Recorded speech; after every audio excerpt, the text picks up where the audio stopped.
Obviously, you won't be surprised to learn that many people are furious about this decision. They're saying it's taking Britain back to the dark ages.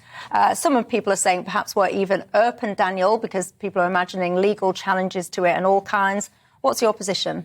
I think it's fantastic news. I think that, first of all, this is, as I understand, is commercial, private venture. It's there for profit, which is good. It's not another government scheme. Second thing is it's going to bring jobs. But most importantly, if we're going to have a steel industry, and we do need steel, you've got to have coke, because steel was invented in the 18th century and people discovered what you could do when you mixed iron and coke. You get steel. And you have to have coke. Coke is basically coal. And we need this. We need it. Now, there are two ways we can get it.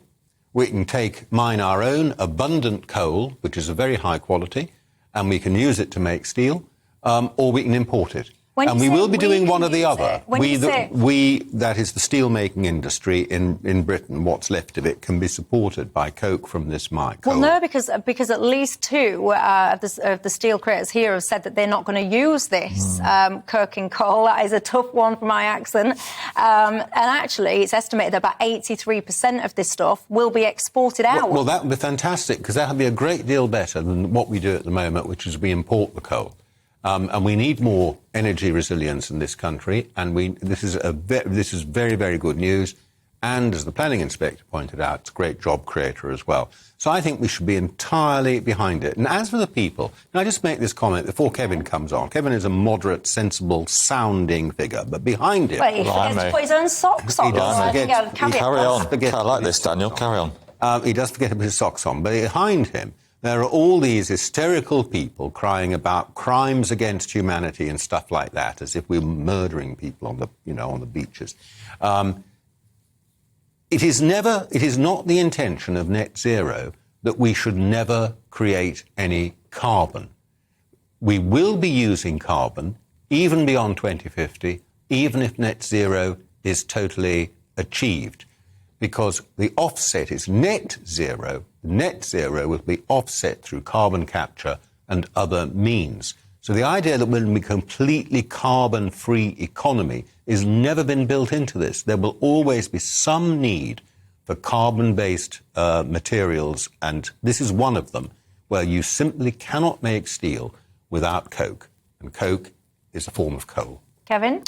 Well, I think it's the fellow member of the House of Lords, Daniel, formerly known as John Gummer, correct? Full of lefties, the House.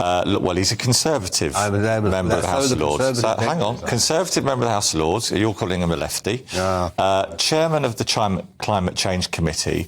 This Tory called the scheme absolutely indefensible. Alok Sharma, President of COP26, said approval would damage Britain's international reputation. Now, I get the need for jobs in a really economically deprived area. And I'm going to tell you something really interesting that Ed Miliband says, which you might think is a contradiction, but it isn't, right? He talks about if you're worried about the planet and the end of the world, you also have to be worried about the end of the month and the standard of living and earning a wage. So I totally understand why many folks in Cumbria are pleased about this. But I think this is a bad decision. I think we should be moving away from coal. And steel. What? No, but it's not British steel companies that are going to use this. All right, you should be importing the right? coal. Well, hang on.